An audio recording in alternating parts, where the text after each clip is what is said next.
All right, so we'll get started in just a moment. Hi, Maureen. I see you there. Welcome. And attendees will be on mute for a good portion of this, but there will be an opportunity to submit questions through the chat. So even though we can't hear you, we know you're there.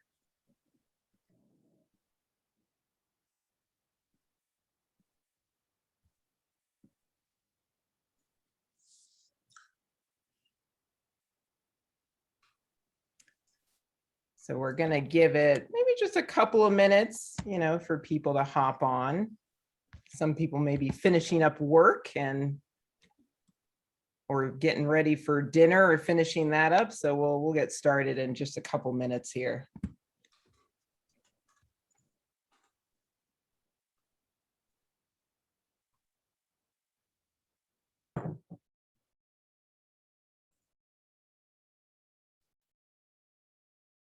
All right, I see a couple more people coming in. Hey, Crystal and Jonna. You'll be silent for the majority of this, but we know you're there and you'll be able to submit questions in the chat. So it's good to see you though.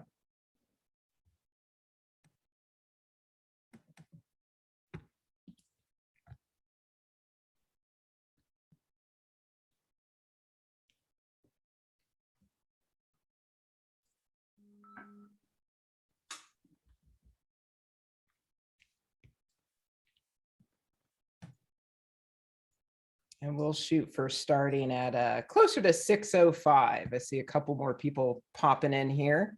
Hey, Derek, welcome. We'll get started shortly.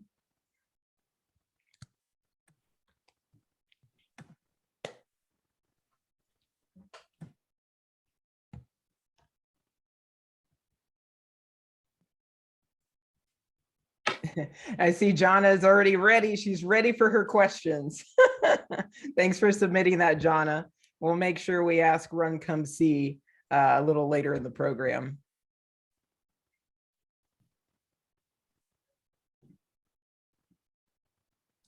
All right, welcome, Robert. I see you there. Jody, welcome. Robert's with our national office. Yep, that's right. Welcome, Robert. Now, again, for those who just popped in, you will be muted for the majority of this, but you will be able to submit questions in the chat. And that's what we'll go through towards the latter half of the event. And we will share those questions with Paxton, Russ, and Tom Little from Run Come See.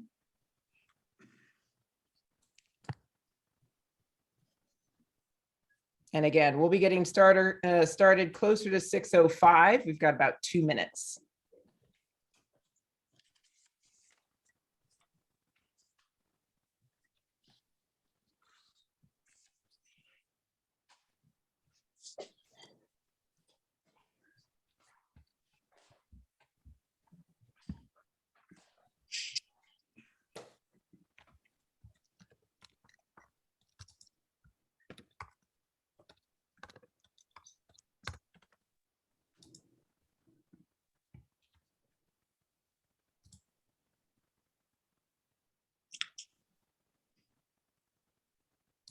All right, we're getting closer, about another minute.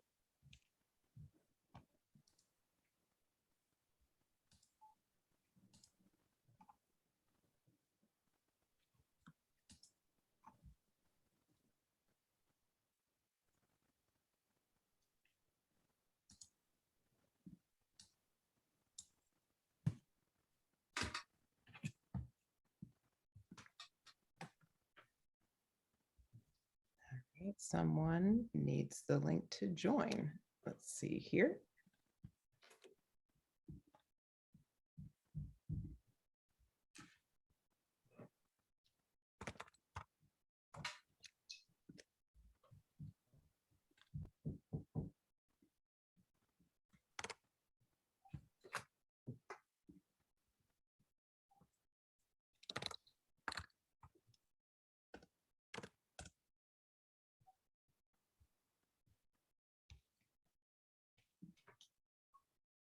All right, it's 6:05, so we're going to go ahead and get started.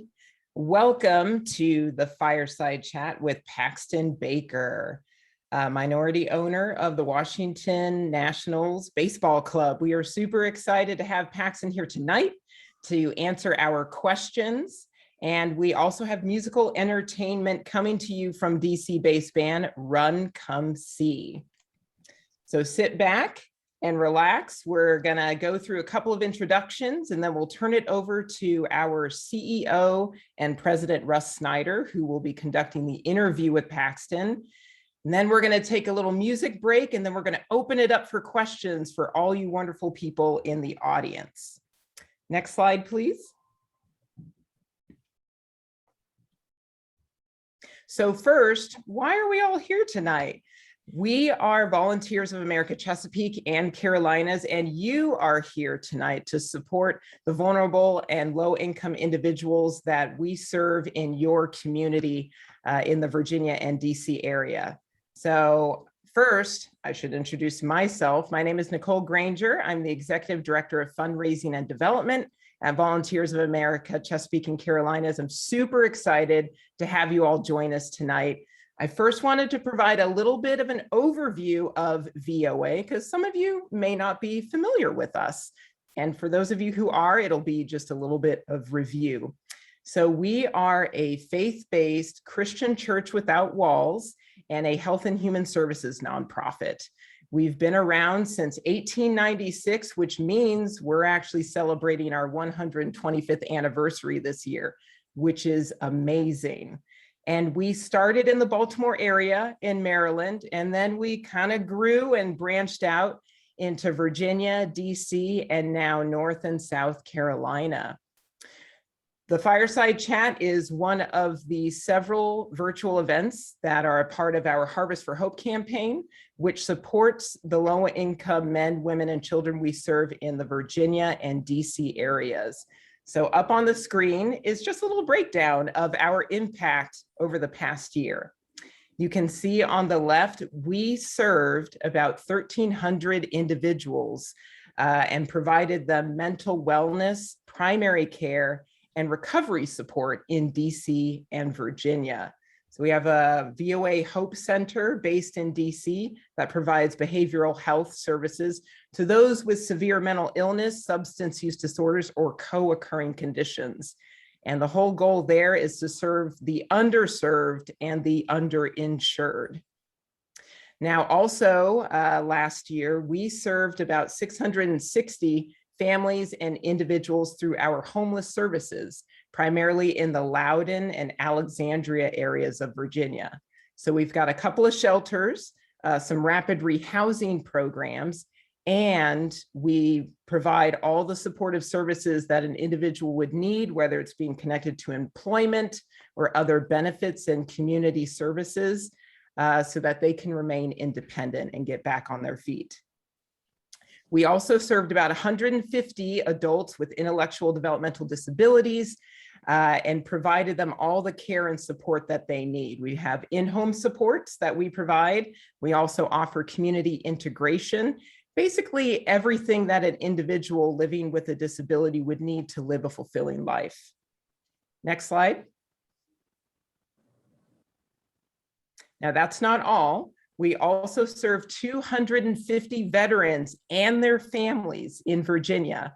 We have a program called Supportive Services for Veteran Families. It's community-based, so we meet veterans where they are, both veterans that are at risk of homelessness or who have experienced homelessness. So we provide everything from connecting them to housing, to helping them find employment, and accessing other benefits that they need in the area. Now, down in the Newport News, Virginia area, we also served 33 young adults between the ages of 16 and 24 through our Youth Build Workforce Development Program, which is a partnership with the City of Newport News and the U.S. Department of Labor. And the whole goal is to help low-income youth get the training they need and the certifications and connections to high-paying jobs in in-demand fields. And then finally, we helped over 30 homeless adults get the care that they needed, whether they're coming directly out of the hospital and need a place to recover. The program that we do as part of this is called Hope Has a Home. It's a medical respite program that also provides housing and support. So the idea is to help address their medical and behavioral health needs and then transition them into permanent housing so that they don't end up back on the street. So that's a little bit about Volunteers of America. Next slide. Now, tonight's sponsor is the Capital Group. We are so excited to have the Capital Group support us. They have been our partners for a couple of years now, and they are actually the brains behind tonight's event. So thank you again to the Capital Group, and I'm actually going to turn it over to Joseph Appa from the Capital Group to provide a couple of remarks. Go ahead, Joe. Thank you, Nicole. Thank you, everybody, for having us here tonight. We're very excited about our guest. I've known Paxton for quite a while now. I'm proud to call him a friend of mine. And when they asked us, when volunteers asked us, Russ and Nicole and the team said, "Hey, do you know somebody interesting to talk to?" I go, I can think of one of the most interesting people in Washington, D.C. that I would love to have you guys interview and talk to. So I immediately thought of Paxton Baker, knowing that all of the fun and excitement and the life he's led. I go, this is a guy that I could sit here and listen to all day long. So I thought, let's get Paxton involved tonight with volunteers. We're always happy to help volunteers. We're big believers in your mission of serving the vulnerable communities. In any way that we can, of course, support you, we will. And the fact that I can bring Paxton in, and Paxton was kind enough to donate his time. He's very generous in that way. Was very proud to say that we were going to bring him in and help him with tonight's event. Or of course, he helped you with tonight's event with this too. So I'm very happy that he agreed to this, and I'm very happy that we're able to do this for Volunteers of America. So I want to not take up any more of your time, and let's listen to what Paxton has to say. So thank you again, and we're very happy to be a sponsor of tonight's event. Thank you, Joe. Both you and Pat are awesome. I just want to let you know from the bottom of my heart, and really just VOA, just how much we have enjoyed being in partnership with you all. So now to the main event. So get ready. We are now going to jump to the interview. This is going to be one-on-one with our president and CEO, Russ Snyder, and Paxton Baker. And I'll quickly give a little overview, a little background on Paxton. Paxton is a lot of things. You may even call him a bit of a Renaissance man. He is an entrepreneur, a philanthropist, who has served in the entertainment, music, sports, and production industries for over 30 years. And he also happens to be the minority owner of the Washington Nationals Baseball Club.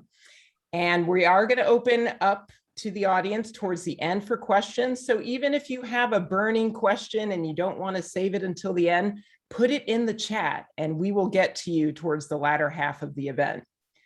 All right, let's turn it over to Russ and Paxton.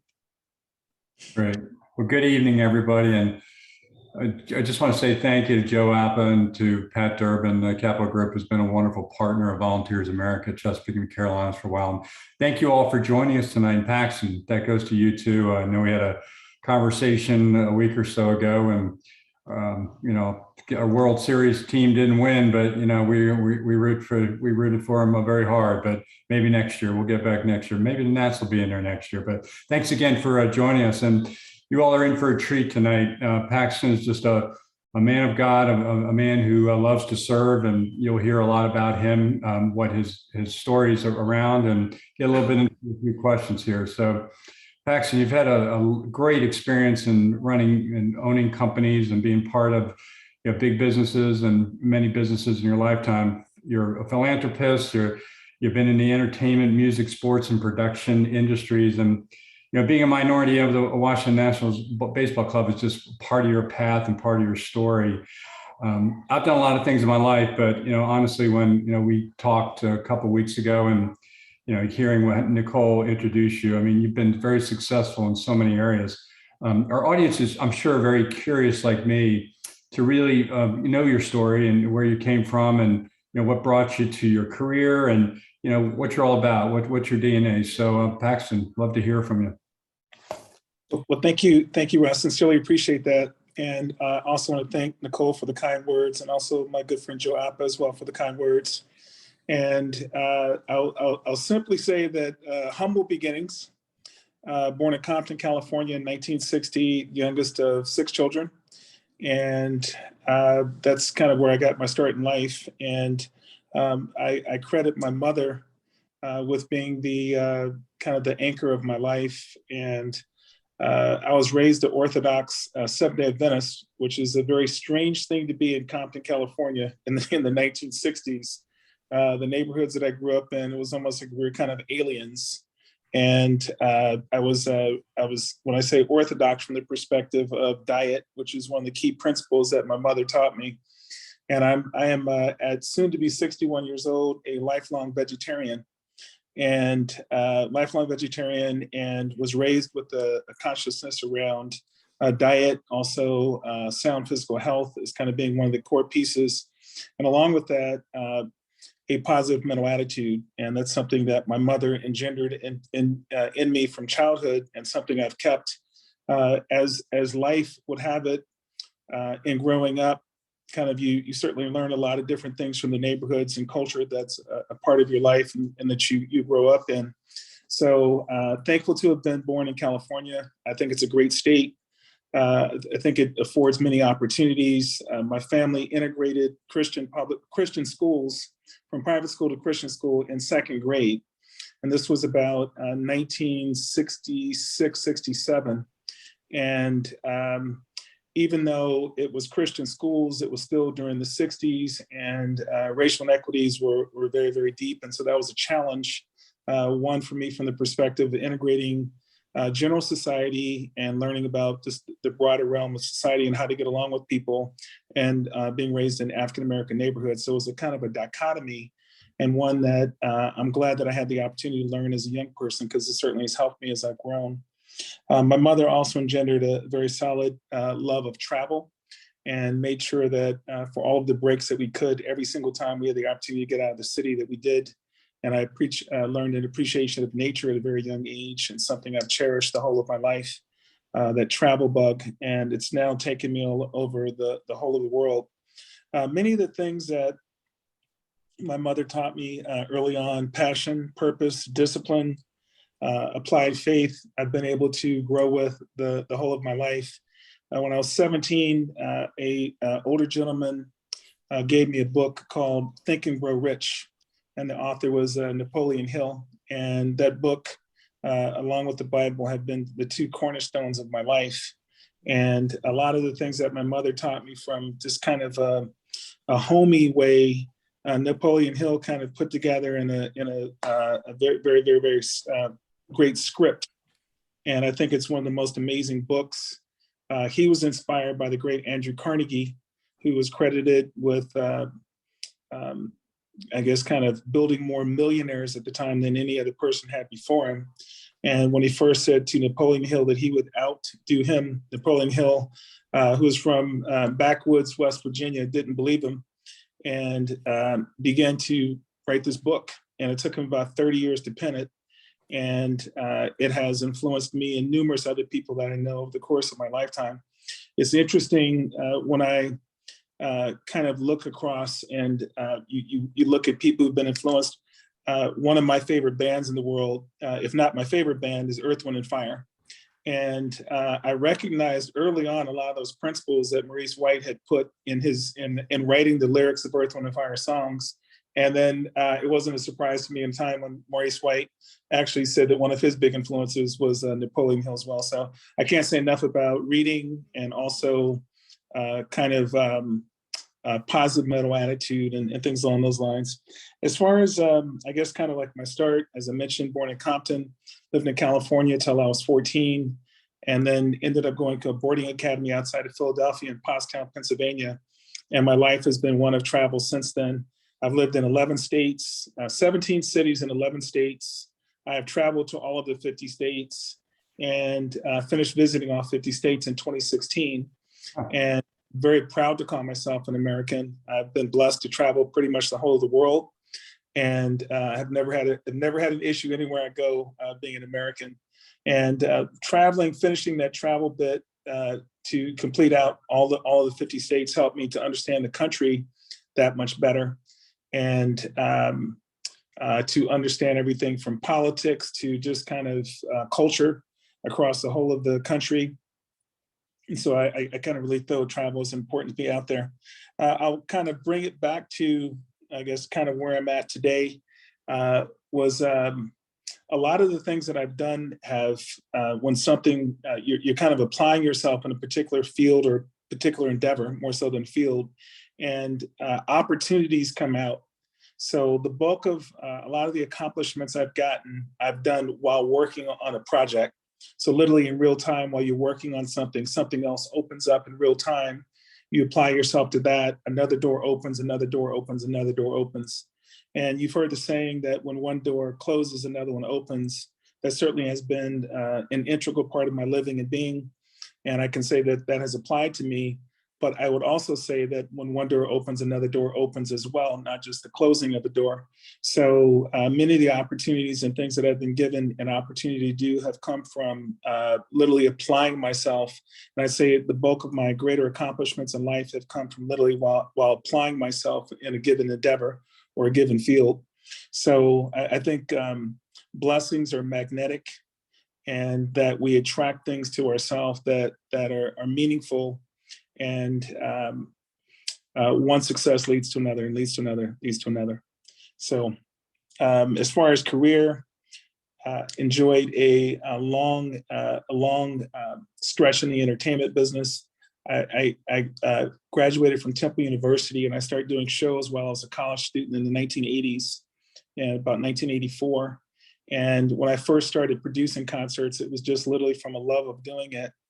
I think that in life that we're more successful with the things that bring us passion and things that we're passionate about. So if you love something, I think that the opportunity to be good and do good and be more successful in that realm is a lot easier if you love something. And so if you can find passion about something, that leads to purpose that much easier. So I started doing shows in college because I just loved music.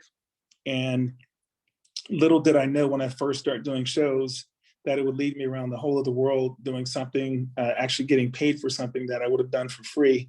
If I could have made a living for, without getting paid, but I would have done it for free because I was so passionate about it. I love music. So started producing music festivals first in college, then for the city of Atlanta, then in the city of Miami. And then I pitched the government of Aruba through their tourist board on my first international music festival in 1990. And about 2 years after that, I found myself in Amsterdam, then found myself in Trinidad, found myself throughout the whole of the Caribbean, producing music festivals. And it literally has taken me around the whole of the world doing something that I loved and enjoyed. Back in the early 90s, I developed a relationship with Bob Johnson, who was then chairman and owner of Black Entertainment Television. He ended up he offered me a job to come run their second network, BET Jazz, in 1998. Started running it in 99, and Viacom purchased, the media giant Viacom purchased BT the beginning of 2001, and it kind of blew up from there. I had a 18-year career at BET as an executive and 8 years as a consultant. While I was involved in that, I was able to, through a question that you may ask, but one of my most often asked questions is how did I get the opportunity to become part owner of the Nationals baseball team? And my dentist, Dr. Ronnie Rosenberg, introduced me to the Lerner family back in the beginning of 2006, and he did their teeth. And so I tell people, always be nice to your dentist. Tough job, big up inside somebody's mouth, but Dr. Ronnie Rosenberg introduced me to the Lerner family, and we hit it off. And it's been a blessing to be partners with the Lerner family since 2006. And we've had many experiences with each other, highs and lows. I think the world of them. I think they're really, really solid and wonderful people and a great family. And that's one of the things that they really preach in the environment, what the Nationals baseball club is, a family environment. And I'll end a long answer to your question on the other kind of core component of my life, and that is actually, it's just exactly what the name of your company is, and that is Volunteers of America. My mother taught me volunteerism at a young age and the importance of it. The Bible certainly talks about it from the perspective of tithing and sharing your blessings with others. And that has been a core tenet of my life, literally since the early part of my memory has been volunteering and sharing my blessings with other people. And I think that it has enhanced the whole of my life. My core volunteer project is the Congressional Award Foundation. It's Congress's official charity, the U.S. Congressional Award. And it is all built on volunteerism and public service.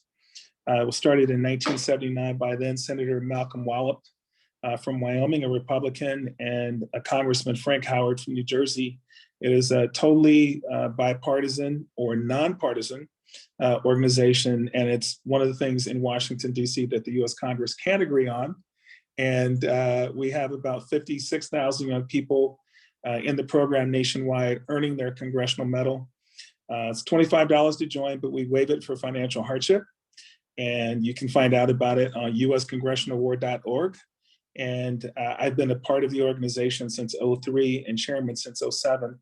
And I've been fortunate enough to see thousands of young people earn a congressional medal given to them by their congressman or senator. And it is one of my core passions. And I cannot say enough good things about volunteerism. And I would not be sitting here talking to you today if it was not for volunteerism and what it has done personally in enhancing my own life. Yeah, thanks, Paxton. Stay on that line of, you're philanthropic and you're volunteering for many civic and organizations, cultural organizations. I mean, talk about what it, from giving back perspective, what it means for you to give back. And, I know during our conversation a couple of weeks ago, and you talked about it in your story about how important it is to give back and to serve others and what it means to you, how you've ingrained that into your family values, et cetera. Well, I think it's everything, candidly. And I think it really rounds out your life and makes you a more holistic human being. If you have the capacity and the willingness to share the things that you've received,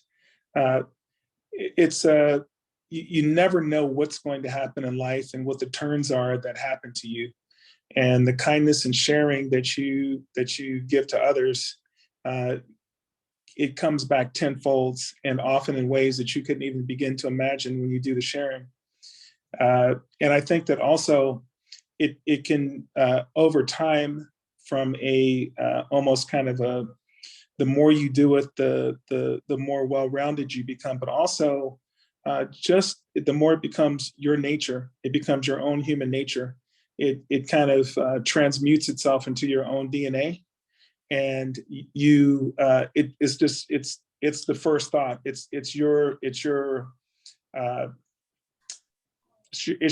becomes your discipline. And it's not something that you have to really kind of begin to think about after a while. It's almost second nature to you.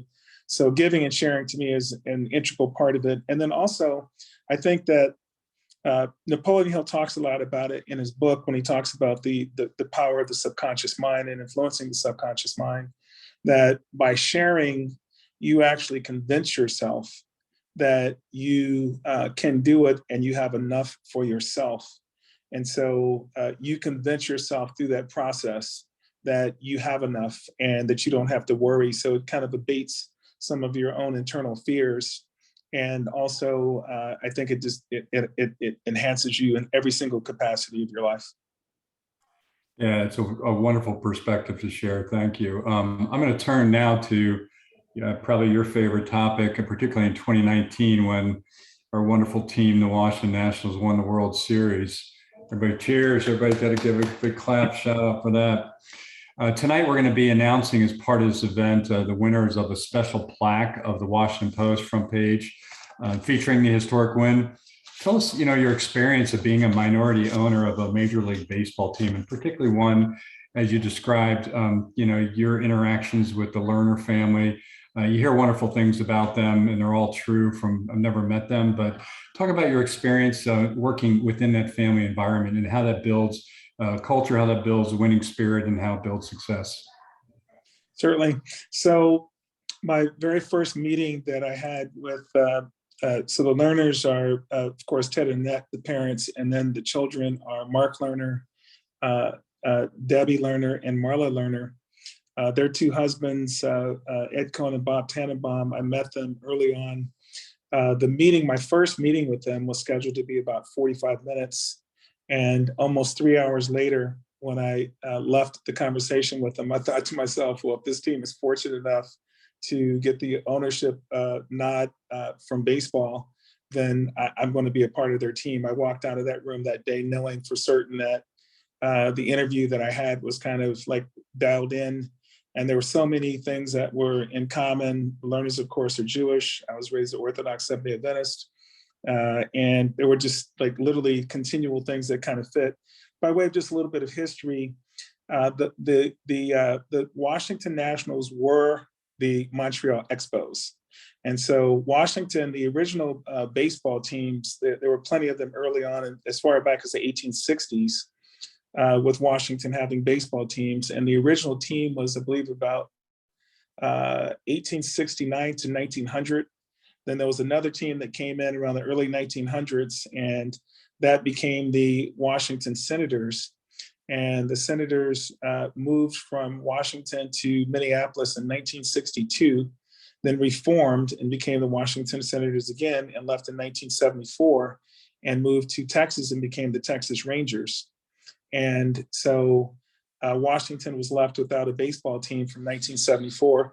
The Montreal Expos had gone into receivership and was kind of a failing organization. MLB took over the Expos in 2004. Ended up moving, they shopped the team to Jacksonville, Florida, Portland, Oregon, Las Vegas, Northern Virginia, and I think Portland. I think Portland was in there as well. So Portland, Jacksonville, Sacramento, Northern Virginia, and Washington, D.C., then Mayor Tony Williams and the city council said that they would put up a $650 million bond to get the team back, baseball back in Washington, how important it was to have baseball in the nation's capital. But the caveat was that it would have to have significant minority participation. So originally 13 groups were formed to purchase the team, and then it cut down to 8, it cut down to 4. Commissioner Seelick had told everybody the price was $450 million to purchase the team, and that he would kind of base it on a wide array of different things that he determined would be the most important piece. And of course, one of them was solid community participation and people who had solid roots to DC. So I was fortunate enough, along with James Brown, who's now a broadcaster, he was then at Fox, moved over to CBS. He and I were the original 2 partners of the Lerner family. And one of the other groups collapsed into ours, and we were fortunate enough to get the team in May of 2006. And so it's been a lifelong, just wonderful journey for me. I played shortstop as a kid and pitching myself, I don't know how many different times on that you're actually a part of something like that you can move around a ballpark with full access, that developing friendships with the front office, developing friendships with numerous players over the year. Ryan and Zimmerman and I kind of came in at the same time. And I think the world of Ryan. I think he's a great young man who's got so many fundamentals and positivity to him as a person. And he's just been an amazing leader for the club the whole of the time. Sorry to see him go, and I know he's got a little left in his tank, but I think he's ready to kind of put his key in another ignition nowadays and begin to rebuild or build the rest of his life. But he's been an amazing leader for the group. So I've been able to form friendships across the whole of the league. I know many of the other club owners, but front office people and front office people across the whole of baseball. So it's just been an amazing experience. I've learned so much as a person, and have my whole of my life and my family's life has been enhanced by it. The Lerner family, I mentioned, they're very, very extremely family valued, family oriented people. And when I came into the group, they let me know that they had no intention of selling the Washington Nationals and asked me to be a partner for life and to pass on what I had had in light of my ownership of the team with them to my children. And I couldn't put my hand across the table quick enough to say yes, and that I was in for life, and something that I've let my children know that will be passed on to them, and something that I have no intention of selling or parting with the whole of my life. Very cool. So prediction, where will the Nats be next year? And it's probably a loaded question, but and a biased question for you to answer, but love to hear what your thoughts are.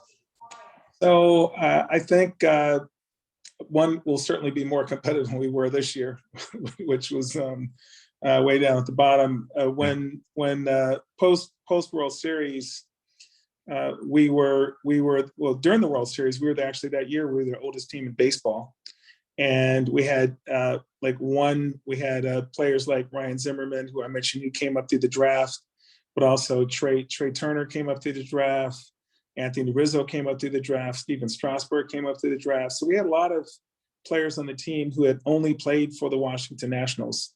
And so we had a mix of veterans, but homegrown players that had never played for other teams before. So it was a good mix of both. COVID was overwhelmingly brutal to us. We went from being literally at the top of the world, coming off with some amazing hardware. I just kind of put that closer.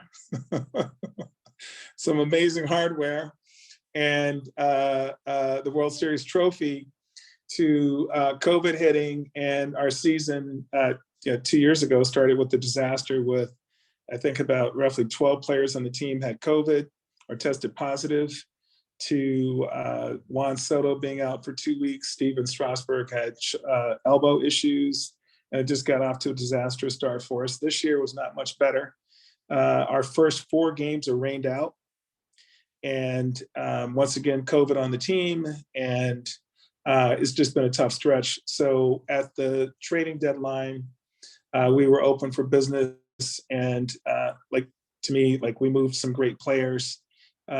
Clearly, that's Max Scherzer, who had arguably the greatest second half of a season, or bottom third of a season, of any player in the history of the game. I hated to see Max go. Trey Turner ended up winning the batting title, and our players helped other teams kind of really get into the hunt and kind of significantly enhanced other teams. But the good part is that we actually got some really good prospects during the exchange. And so I think in 22 that we're going to be extremely competitive. I think if we get to 500, that would be a meaningful accomplishment. And by 2023, being competitive and in the hunt to win the division. So it's a rebuilding process that we're in right now. But we picked up some amazing young talent.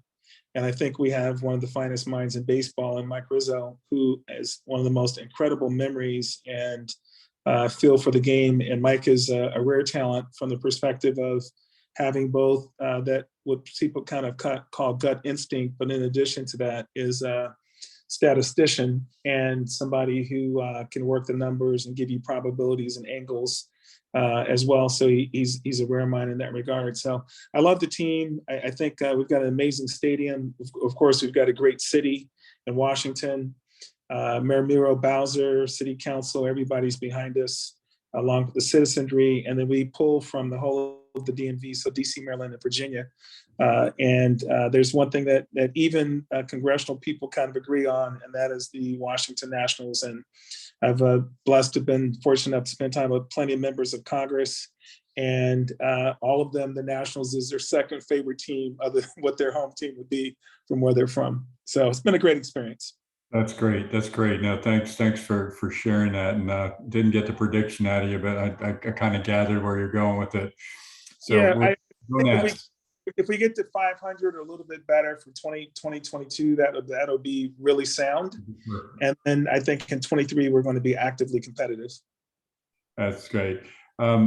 Just kind of going to why we're here today with you doing this virtual interview is we Volunteers America had to really change in March of 2020 with the pandemic and COVID-19, how it affected how we delivered services. And every industry was impacted by it. Retailers, I mean, each one of us individually had to really change the way we think and how we do business and all that. How's COVID-19 affected in what you do today in the entertainment industry and other areas that you touch? Well, entertainment was just overwhelmingly brutal, as was baseball for the 2020 season. As you may remember, we went from 162 games to 60 games, and all of those games were played in stadiums with no fans. And so that was just overwhelmingly tough, and just kind of really making the best of just a fairly rough and tough situation. And so sports and entertainment suffered about as bad as you possibly could have. A number of teams made commitments early on, the Nationals being one of them, that we were going to pay our employees regardless of whatever. And so we ended up keeping everybody on. We did some furloughing and just adjusted to it. But sports were just brutal. Basketball went into the bubble, of course. Football played in stadiums for the most part, with no fans as well. I think as you got later toward the end of the season, when it shifted a bit and you were able to put more fans in the stands for football. But basketball, and one of my clients is the NCAA, they shut down the tournament. It was brutal, like no question about it. And where possible, shifting to things that were virtual or fanless events. But for concerts, artists began to do virtual concerts and online concerts, and to be as creative as they could from a technological perspective. There were some highlights to it. One of the things that, of course, a good friend of mine and a DJ, D Nice, ended up coming up with the thing called Club Quarantine, and ended up kind of really floating and lifting a lot of people's hearts through that. There was another one called Versus, and that was one artist kind of competing against another artist through their catalog and kind of doing like a best of hits kind of a piece. So I think there were some creative things that came out of it. But for the most part, entertainment and sports were hit about as hard as you possibly could be hit. And it was a pretty tough and fairly grim piece, because it's live entertainment and you have to be there live to really kind of participate with it. So both those industries were hit meaningfully hard, and everybody kind of did their best to be as creative as possible to make up for it. But COVID was very, very tough. Yeah, we all continue to adjust to the impact COVID had on all of us. With your work with BET and in a number of different roles that you had there, Executive Vice President, General Manager of CENTRIC, also known as BETJ, we're in a nonprofit space, very interested in your thoughts around promoting equity, diversity, and inclusion in your industry, film, music, and television. And where do you think those are heading as far as representation in your particular space? Well, I think it's getting broader overall, and in my opinion, the main driver, and something that certainly drives capitalism, is business interest. And so when you see that it's more profitable for you to think about and have a diverse workforce competing for diverse eyeballs, it gets to the point where it makes common sense, and it moves it off of just doing the right thing for the purpose of doing the right thing, but moving toward doing the right thing for the purposes of good business. While I was at Viacom, I remember we used to have executive retreats, and Viacom is a pretty broad company, from Paramount Pictures, Paramount Parks, Infinity Outdoor Advertising, which is now CBS Outdoor Advertising, largest billboard company in the United States, second largest radio chain in the United States, Simon & Schuster Publishing, all the MTV networks, Comedy Central, Nickelodeon, the Nickelodeon networks, BET, of course, Showtime. So one of the executives from Simon & Schuster, after one of the retreats, they would mix all the companies together at the table, came up to me and he said, "Paxton, I would love for you to, if you would make some introductions for me to some African Americans." And he said, and if I could start just kind of leaning on you for making suggestions for me. And I said, of course, the answer is yes to that. So the driver for him was they had a book that was coming out that was being targeted toward the African-American community. And he said when he looked at the executives in the room who were talking about marketing strategies, he didn't see anybody of color, and he looked out the window, and Simon & Schuster's on 6th Avenue in New York, or Avenue of the Americas in New York. He's like, I looked at the United Nations walking up and down the street, and I looked in my room, and it was all people that were white like me. And I knew that I needed to start doing the extra mile. Or going the extra mile. So for me, I talk about diversity, of course, which is important to me, but I think diversity should be important to everybody. And I think that it starts with the individual. And part of it for me is like the actual friendships that you have. And so I think that you should have Latina friends. You should have Asian friends. You should have African-American friends. You should have white friends. You should have friends who are Muslim, who are Jewish, who are Christian. And that to me, diversity actually starts inside the individual themselves. And then it grows from that individual to other people. And having a broader network of friends. And so I have friends from all races. It's not just for me a matter of being Black and just having only Black friends. It's like my friendship base really spans a wide array of people. So it starts to me with the person in the mirror, and then it kind of grows out from that. So from an organizational point of view, I like to think that with us, with the Washington Nationals, we have best practice. I know that we do with the congressional award. So the things that I've been a part of that I can affect myself, I work at it on a consistent basis to live diversity in my own life. And then by way of sharing it with the organizations that I've been a part of. And then I've also been called in to consult in that regard as well by way of diversity. So I think it's something that a person should live each and every day themselves, and it grows out from there. Yeah, thanks. And the last question that I think our audience would love to hear your answer to is, rather than going deeper into your career, I'd like to take a moment and shift to, the topic of family. You're a husband and a father, and what's been the greatest part about being, both a husband and a father? Seeing my children become the wonderful people that they are. And that would be the most enriching part of it for me. Amazing wife, and she's been a great mother.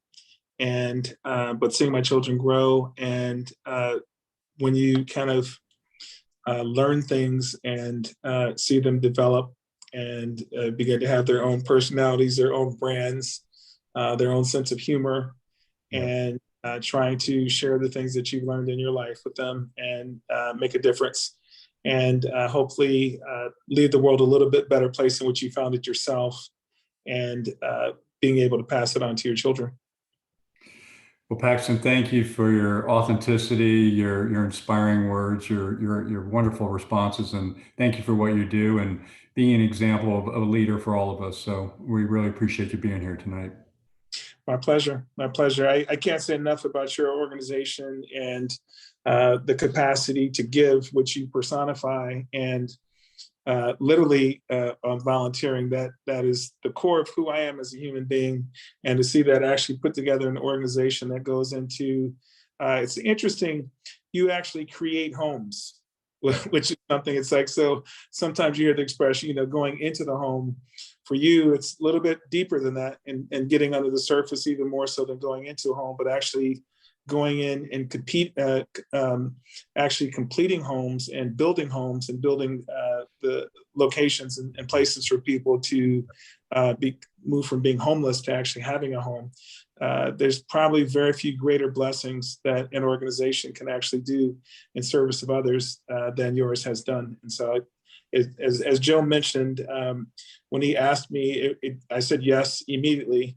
And it was not a hard sell or anything that I needed to be convinced to do, because I just love the nature of what your organization does. Well, thank you, Paxton Baker. We really appreciate you. And thanks for being here tonight. My pleasure. Yep. Thank you both so much for that exciting interview. Especially love seeing the ring, Paxton. That was a special treat. Okay. So many stones on there. It was beautiful. Thank you. And I know that I speak for everyone when I say that we really enjoyed hearing about your rich background and all the great things you've achieved. And we're not done yet. So for those of you on the line who are raring to ask Paxton questions, we're going to get to that in just a sec. You can actually start asking your questions in the chat now, and then we'll prep those for Paxton. We're going to kind of shift a little bit over to Run Come See for a little musical entertainment.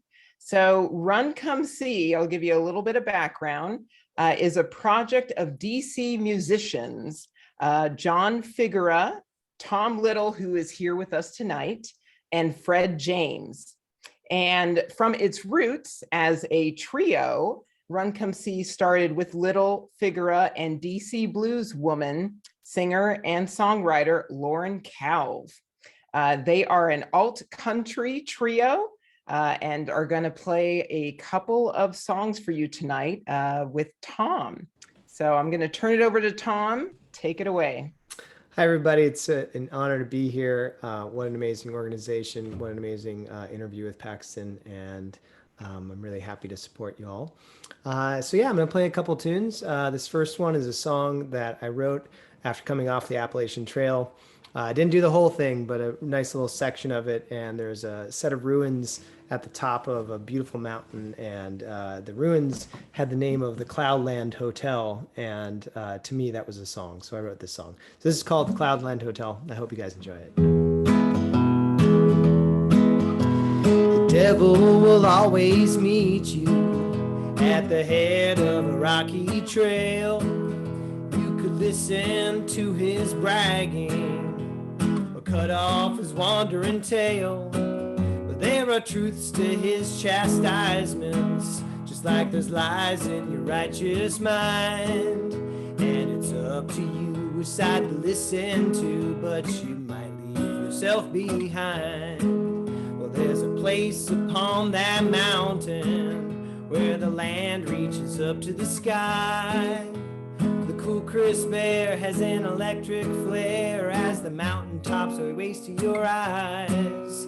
And the love from your eyes and sultry rain from the skies, all the source of running rivers are born. The storms are prone to roll in, and if you meet with that sin, you got to summit or come back down. And the devil's voice claws into your mind, saying you aren't worthy of this trail. And as you trudge that path through the storm's wet bath, you feel that you just can't prevail. And the shadows in that fog start to dance an evil jig. And you don't know where you are, much less the worth of all you did. And just as your muscles start to seize, you see the sun shining through those trees. Well, welcome to the Cloudland Hotel. The Cloudland Hotel. If you're from the north or south, it don't matter here, 'cause nobody in this room can tell. There's whiskey on the left side, the water on the right, and it's up to you which side to step up to, but it might just change your life. Now you stumble into that clearing, and you look at the trail behind. The crawlers, the pests, and the slithering snakes turn back to see what other prey they can find. As you open the door, the warmth from the floor leads you to a desk and woman with keys. You look in her eyes, you swear you see diamond skies. She says, yeah, I think we got vacancy. Keys in your hand, you're walking like a man who holds the power to his own destiny. Cross a white line and your eyes start to shine as you order a double highball with whiskey. You turn to the room and your heart starts to swoon as a waltz floats on the air to your ear. Your hips start to sway as your pain melts away. You think, yeah, I could stay here for years. And now you're up in your room in your birthday suit after washing off the days on the trail. And the crisp linen sheets on that soft and warm bed pull out your dreams just like a taut in full sail. And even though you feel the creep of winds that you left behind, trying to rock you like a ship on the sea and turn your thoughts to your worldly crimes, you know you've reached that lighthouse on the hill where the land reaches up to the sky. Well, welcome to the Cloudland Hotel. The Cloudland Hotel. If you're from the north or south, it don't matter here, 'cause nobody in this room can tell. There's whiskey on the left side and water on the right, and it's up to you which side to step up to, but it might just change your life. Yeah, it might just change your life. Yeah, it might just change your life.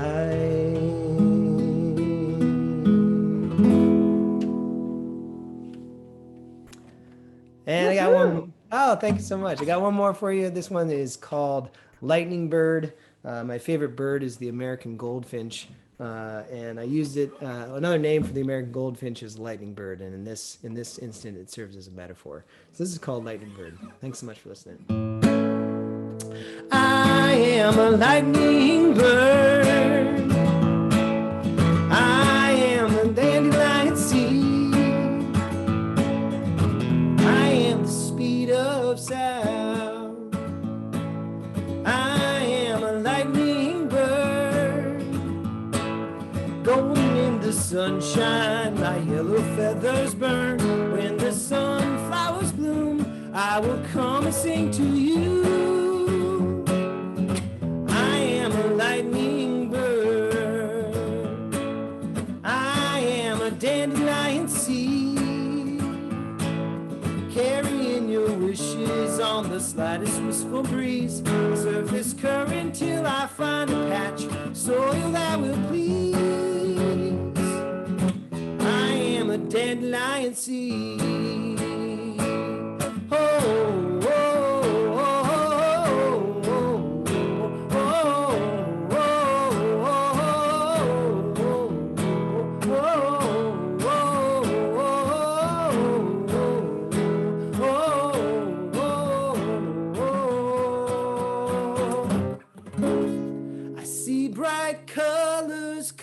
Across the blue sky, I touch the power in this sea.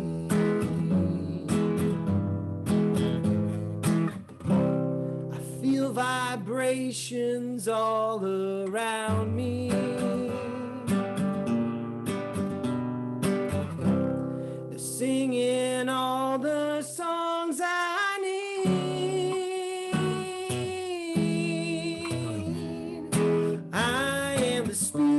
Sound crashing towards your eardrums with a truth so loud and proud. I'll put a ringing in your ears that you can never turn down. I am the speed of sound. Oh, oh, oh, oh, oh, oh, oh,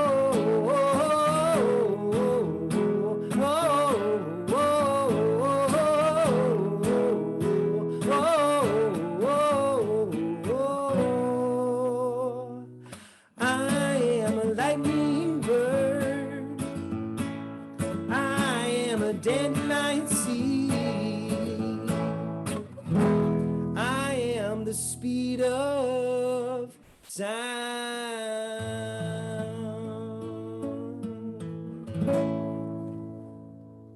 That was awesome. Thank you so much, Tom. Thank you.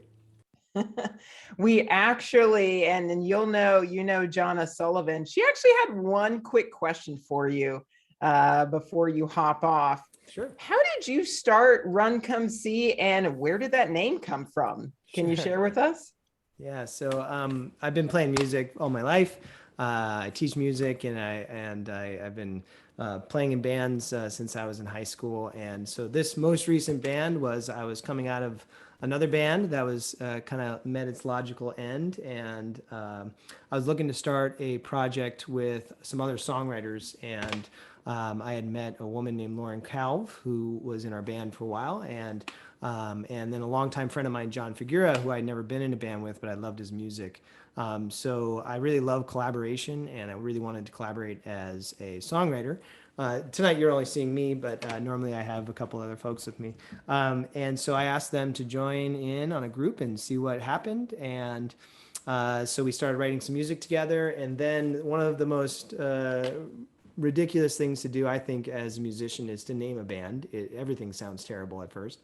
And so we were kind of bouncing off some different ideas, and there's an old song called "Run Come See Jerusalem" by Blind Blake Alfonso, and so we were playing around that song, and we thought that if the title "Run Come See," it had a little motion to it. It gave a little bit of a directive to see if people come out and see us, and so somebody threw that out there. It stuck, and we've been Run Come See since. That's awesome. Thanks so much, Tom. You probably saw me bobbing back and forth. I really enjoyed it, and I know our audience did as well. So thank you so much. Thank you so much. And now we're going to get to more fun. Some of you have been submitting questions for Paxton. Hey, you can even ask questions of Russ if you want.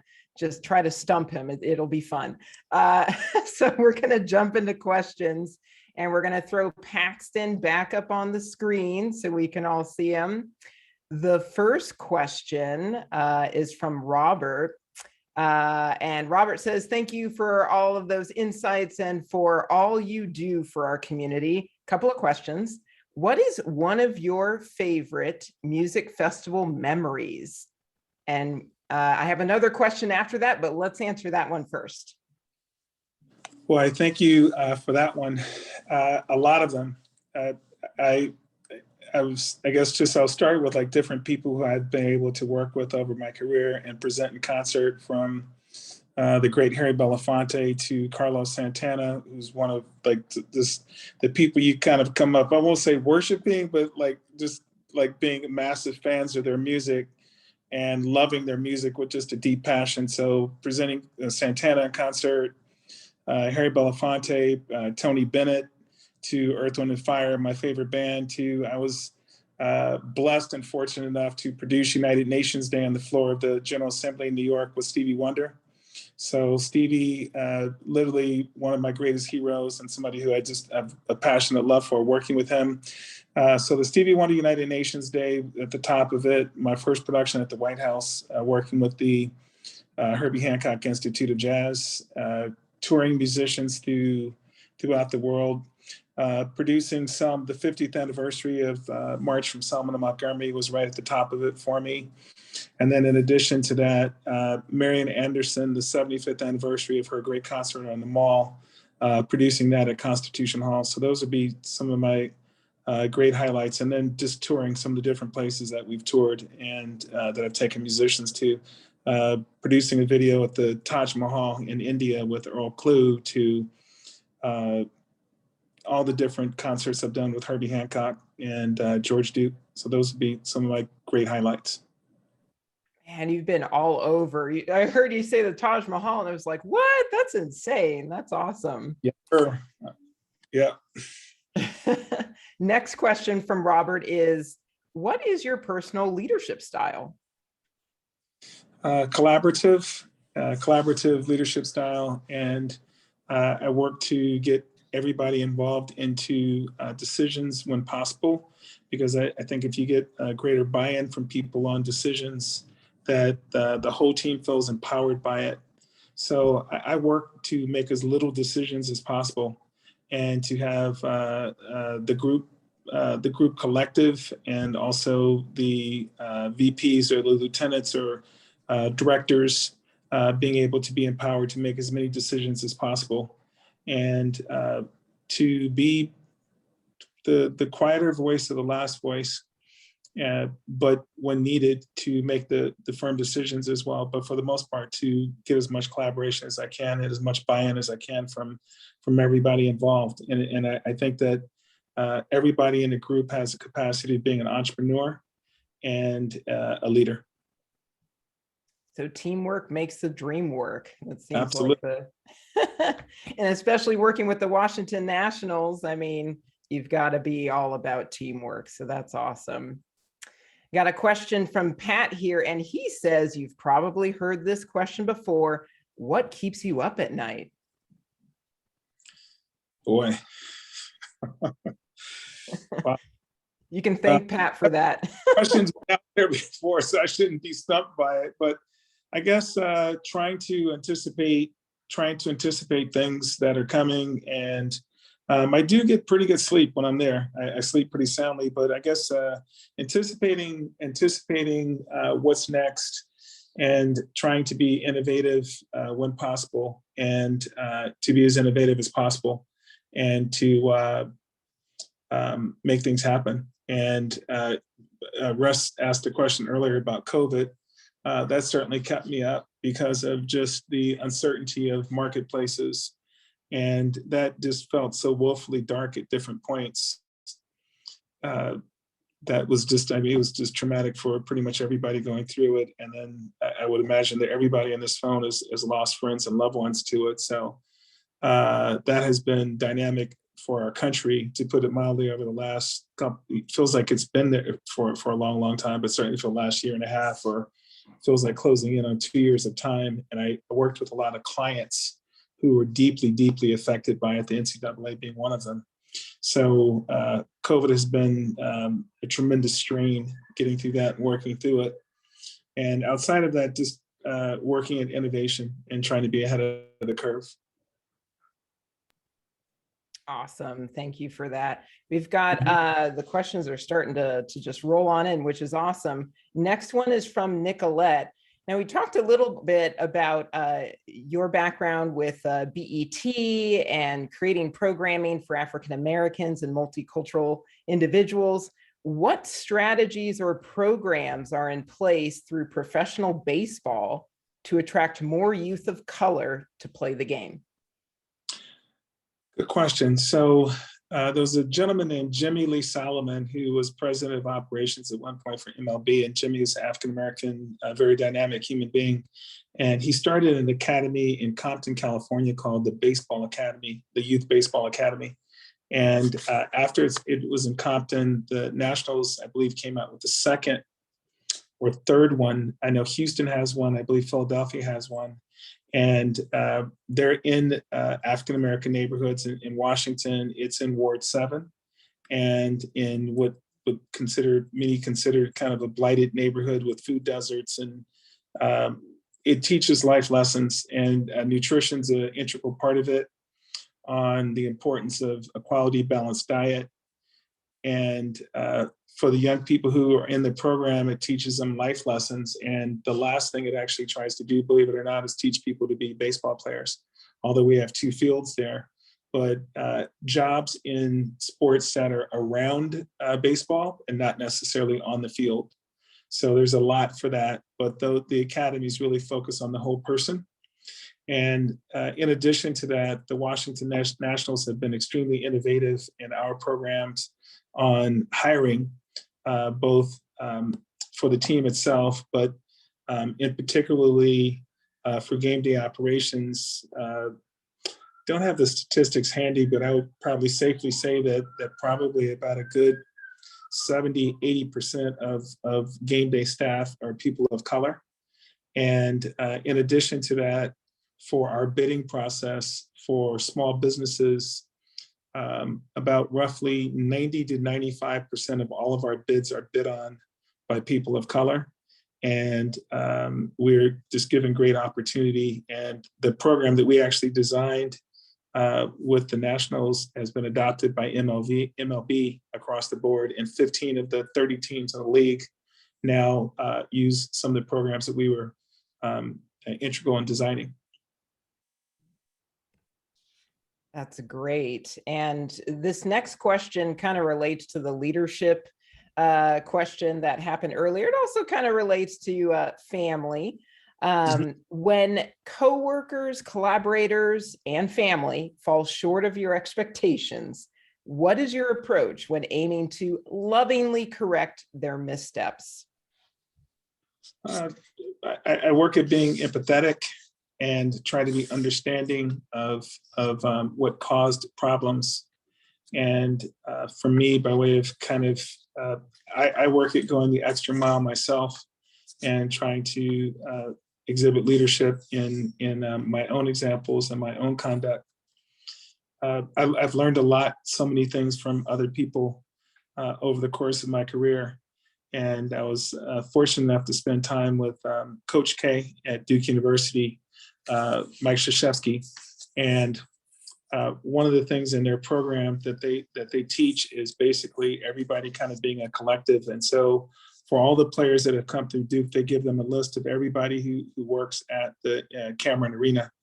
And they have to literally know everyone's names and know like, hey, you know, hey, you, hey, you know, hey, this. It's like, no, you have to learn everybody's name, speak to them with the respect and dignity. And they do little tests, like they'll drop trash somewhere and they observe players going by. If the players go pick up the trash or if they just walk by it, and one way or the other, if you pick up the trash, they're going to ask you why. And if you don't pick up the trash, they're going to ask you why. And for those who don't pick up things, it's like, hey, this is everybody's home. All of us live here together. So I try in my own way to be sensitive. I try in leadership to treat other people like I'd like to be treated myself. That's something extremely important to me. And then on the other side of it, it's like to encourage. And sometimes if you can't find it, then you have to weed things out sometimes. But I try to use that as a last resort. I think that's a pretty sound approach. And that question came from Wida. Wida, thank you for that question. Next one is from Sydney. What do you want to be remembered for? What's your legacy? Somebody who cared, somebody who shared, somebody who opened doors, somebody who gave of themselves, and somebody who went above and beyond. And a real meaningful person who was a friend and a kind human being. Yep. And I have no doubt that that is exactly what you will be remembered for, in addition to being a Renaissance man, of course. Are there any final burning questions out there in the audience? If there are, feel free to add them to the chat. Or if even some of our panelists have questions, feel free to share.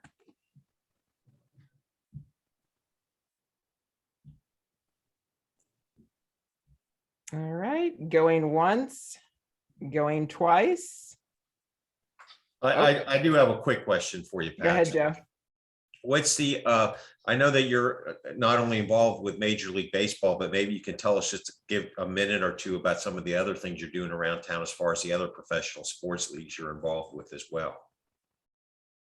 Okay, so thank you for that, Joe. So as I mentioned a little bit earlier, by one thing leading to another, after baseball, I was given the opportunity to work with a gentleman named Mark Ein.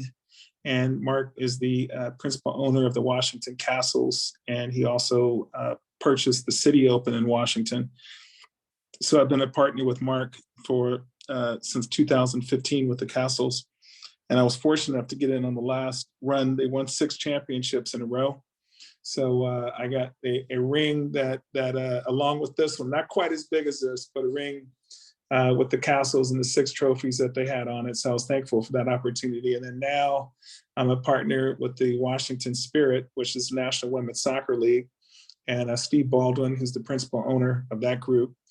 And we just won, Steve purchased the team in 2019, and we just won our first playoff game yesterday at Audi Field, and we're in the hunt now for the championship trophy for the National Women's Soccer League with the Spirit. So I love sports. I've got a sports bug, and when given the opportunity to join different groups, if I think that it's got some promise and I like the people involved in it, then I do.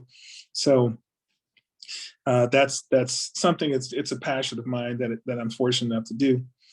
So that would be, and then outside of the Joes, as I had mentioned a little bit earlier, like my work with charities. In addition to the Congressional Award, I'm on the Herbie Hancock Institute of Jazz Board, and also WAMU, the radio station for American University, which is an NPR station. And just a lot of many of the great organizations that I've been able to be a part of in helping different organizations grow. Nicole, if I can, I'll end by saying that I've mentioned like different keys that I have lived my life by, and the things that are important to me. So I mentioned Napoleon Hill, and I mentioned positive mental attitude, but positive mental attitude, sound physical health, all of the things that he mentioned as kind of the great wealth and great riches of life. I'll end by saying that you asked me the question a little bit earlier about what I would want to be remembered by. I was born into an impoverished situation in 1960 in Compton, California. And my mother, although education was extremely important to us, when I was born, neither my parents had high school diplomas. My mother ended up earning and taking the GED, passing that, ended up earning an associate's degree. And my father, as smart as he was in a wide array of different ways, education was important to him, but he did not do that himself, formal education. My life is an example that if given opportunities and if you can engender belief and focus on things and put a plan together for yourself, that anybody can rise up out of humble circumstances and grow and become something meaningful, both to yourself, both to your immediate environment, your community, and then the greater whole of the country and also the world.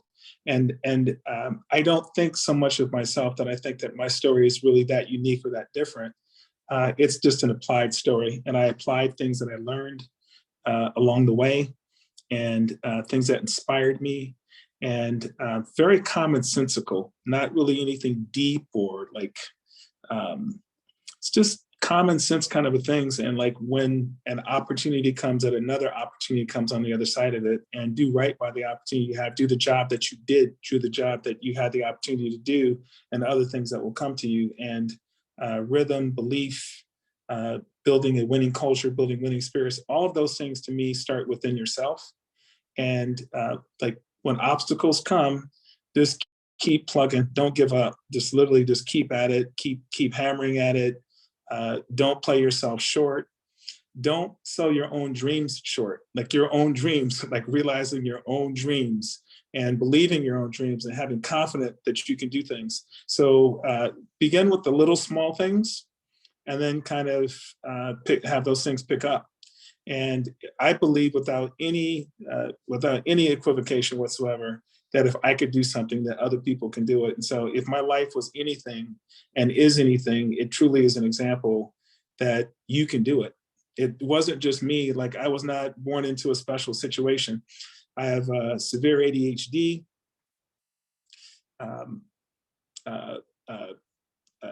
dyslexia for a first part of my youth.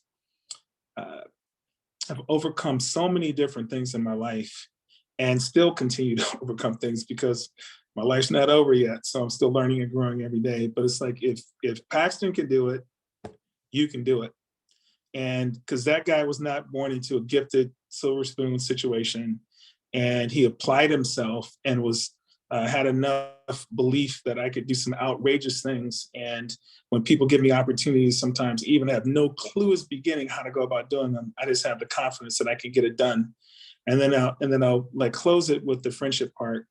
My friends and the relationships that I've developed have been the core pieces of my life, along with my mental attitude and the capacity to build friends, the capacity to understand people, and then sharing and building friendships have been like integral to any and all successes that I've had.